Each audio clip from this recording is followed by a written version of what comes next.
ส่ถึงสู่น้องกุยกอไล่ล้อมยักษ์โดยเงาตรงแคบห่างหวยกอยมีขย้อนทางจ้องสู่น้องมีก็หักอยู่หือโอ้สายในเป้ามองหักอยู่น้องเลยตอบปันสายให้หูถึงสู่น้องห่างเราสื่อมวยในใจพี่สายหักน้องเย้ามวยอ่อนเอ๋ยสั่งปีเตเคยย้อนหักสู่น้องสองน้องนางเตะพร้อมหักเขาอยู่หือยิงน้องโมยสาวห่างเราหน้ามนอ่อนดอกปันปีลู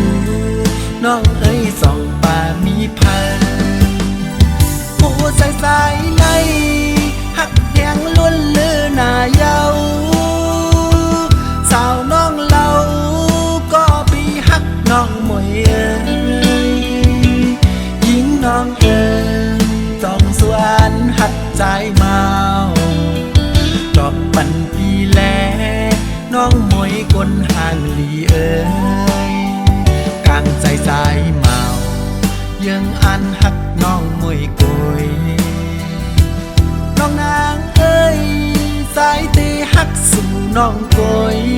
โอ้ใจสายไว้ปุ่นสู่เตลัดให้นางหูถึงสาวน้องอ่อนเล่า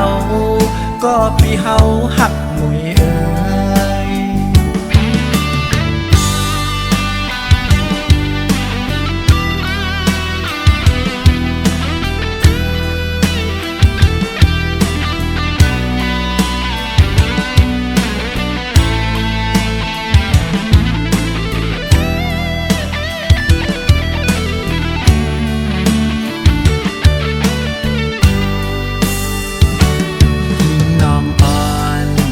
ห่างเล่าห้องน้องมวยเอ๋ยใจในรักหักน้องอยู่กวนอำจางให้นางหูถึงใส่ถึงสู่น้องกุยกอ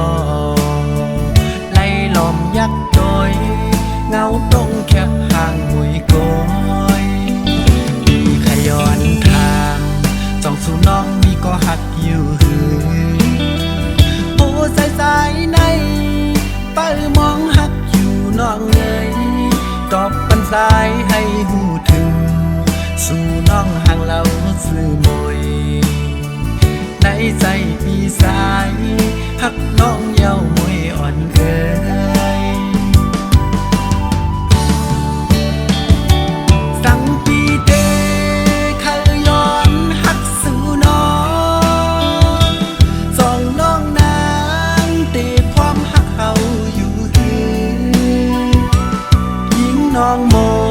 ยสาวห่างเราหน้ามนอ่อนดอกปันปีลูน้องเอ้ยสองป่ามีพันโอ้สายในหักแหงล้วนเลือหน้าเยาสาวน้องเราก็ปีหักน้องมวยเอ้ยยิงน้องเอ้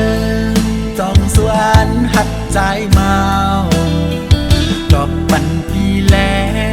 น้องมวยกลห่างหลีเอ้ยกลางใจสายเมายังอันหักน้องมวยกยน้องนางเอ้ยสายตีหักสู่น้องกยโอ้ใจสายไว้ปุ่นสู่